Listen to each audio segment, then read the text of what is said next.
I really don't want to record this video, but I'll still do it for the sake of creating content for you guys. The Chicago Bears blow yet another lead in the fourth quarter as they drop a very winnable game. Literally, they drop it because Darnell Mooney at the last second dropped the game-winning Hail Mary right in his hands. He could not come down with that catch. We also had other drops earlier on that drive, and also in the first half, Robert Tonyan dropping a wide open probably touchdown, and the Bears offense, just could not execute the entire day, and they lose this game. What's going on, guys? I'm back with another Chicago Bears post-game reaction video, which I'll be doing after every single Bears game this year, and this one truly does hurt, okay, because I was beginning to buy in on this team again, and everything that we needed to happen this week seemingly happened, okay? The Packers lost, the Falcons also lost, which could end up hurting our draft pick, but we still have the #1 pick right now, and like almost every other team besides the Saints lost, right? So the Bears would have had a fantastic shot to make the playoffs if they won this game, but football is a game of inches, and we seemingly cannot win those inches, okay? Because the Bears, again, just could not make the tiny plays to go ahead and win this football game, and this probably takes them out of playoff contention. I know that there's still technically a very small chance if we win out, but I'm not going to hold my breath about making the playoffs at this point because they needed this one badly, and we freaking had it, okay? Darnell Mooney, he drops a ball that was right in his fucking hands. Like, I don't know what Mooney was doing in this entire game. He missed a crucial block on an earlier 4th and 1 Justin Fields run, where if he got that block, if he showed more effort on that block, Fields probably would have picked up the first down. We would have been in the Browns territory, maybe scored a field goal there, probably win the game.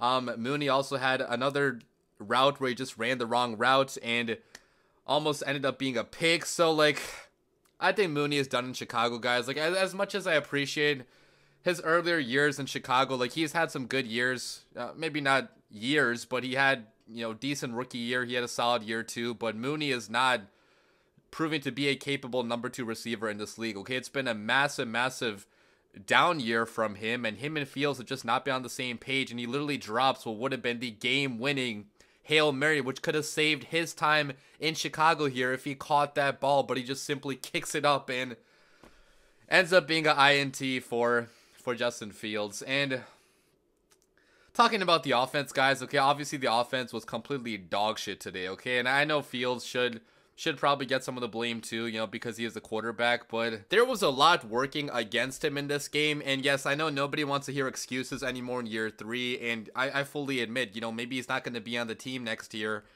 just because the results have not been there. But guys, like, Robert Tonyan drops a wide open, perfectly placed ball by Justin Fields. Could have been a touchdown if he caught that. Mooney obviously drops the Hail Mary at the end. Tyler Scott had a drop on that last drive too. The offensive line definitely allowed a lot of pressure at times today. The blocking by running backs and our tight ends also was not really adequate today, and by receivers too, okay? The blocking effort was pretty piss poor, and Luke Getsy needs to get the hell off my fucking football team, because this guy, I feel like I say this every single game now, but he's just not proven to be an adequate play sequencer in this league, okay? Sequencing of plays does not make much sense at all. Many times throughout the course of a game, he made multiple questionable decisions today in this game. Like, we had a lot of negative yards on horizontal plays, which Luke Getsy still kept on going back to, even when it wasn't really working, with how good, edge defenders the Browns have, how good they are at, defending the run. So, it was just a terrible game by Luke Getsy, a terrible game plan, and our offense, only scored 10 points the entire game. And yes, Fields also, had some throws that he missed. He had 2, throws that could have been picked pretty easily. He still ended the game with 2 picks, which those 2 picks that he actually did get were not really his fault, but there's 2 other balls he threw that could have been picked, pretty dangerous throws to Browns defenders. The second one, people are saying Mooney ran the wrong route, which could have been the case. I'd have to go back and check, but if you look at Fields' stat line, obviously it doesn't look good. He had 40 pass attempts completed, 19 passes for 166 passing yards, 1 passing touchdown, 2 interceptions. But guys, like, 2 touchdowns were dropped, which would have made these stats look a lot better. And the touchdown pass that he did have, that was a thing of beauty, okay? Spinning out of the Myles Garrett sack, rolling to his left and finding Cole Kmet open for the touchdown. That was a beautiful find by Justin Fields. He also was pretty good at the end of the first half on that quick drive down the field. Unfortunately, we could not get any points on it, and we ended up going for a Hail Mary instead because Matt Eberflus did not want to give Cairo Santos the chance to kick the long field goal for whatever reason, and that kind of came back to bite the Bears in the ass, not even trying to have one of the best kickers in football attempt that kick. We also had another opportunity in the second half on a 4th and 1 to kick the field goal, but we choose not to, and the Bears end up losing this game by 3 points, of course. So yeah, I mean, talking about Justin Fields, guys, like, I really do not know what the Bears will do with him. Like,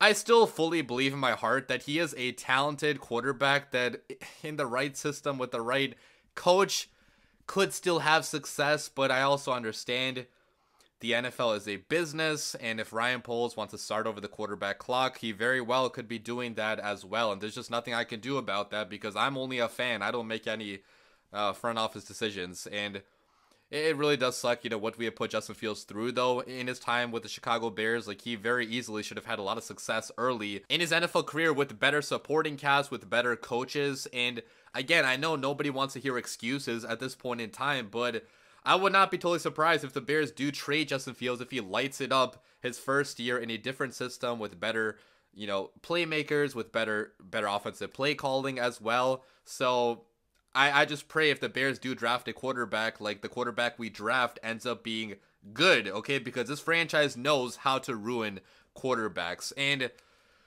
talking about the defense, guys, like, I had so much positive stuff to say about this defense, and I still want to say it, right? Like, the defense still was the only reason why the Bears even had a chance to win this game, but because the Bears lost, like, it doesn't feel as fun, it doesn't feel as exciting talking about how good this defense was for the vast majority of the game. And that Eberflus decision on 3rd and 15 at the end to send a lot of pressure obviously was the wrong decision. Eberflus admitted as much. He said in the post-game presser that was the wrong play call by him to send all that pressure against a veteran quarterback who is pretty smart, okay? Joe Flacco has seen every blitz, and I know that we were getting to him earlier in the game, but on 3rd and 15 with them almost in field goal range, like, that probably was not the right call, and the Bears defense at the very end allows that, big play to give the Browns the lead. But guys, okay, the defense had 3 turnovers in this game, 3 interceptions, and Tyreek Stevenson had one,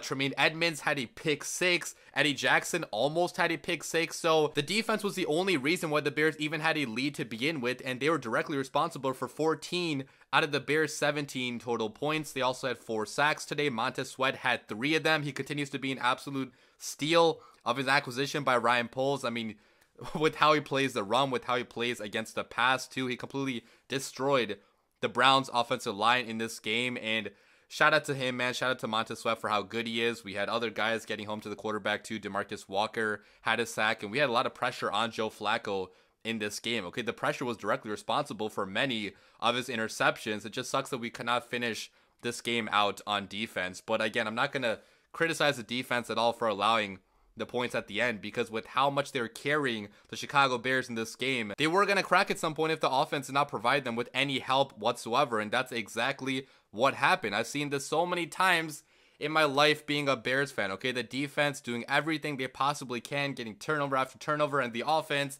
is not providing them with any help, and the Bears lose at the last second, because in this league, you have to be able to score points, and the Bears could not score any points really on offense. Leave your comments down below. What did you guys think about this game? It really does freaking suck that we had such a good chance to make the playoffs. We had such a good chance to have some fun down the stretch, and this team still freaking blew it. And I know that, we've been pretty high on Matt Eberflus as of late with how this defense has turned it around, but I'm still not sure if he's going to be coming back. I know his defense has turned it around, and he is certainly a really good defensive coordinator, but is he a good head coach?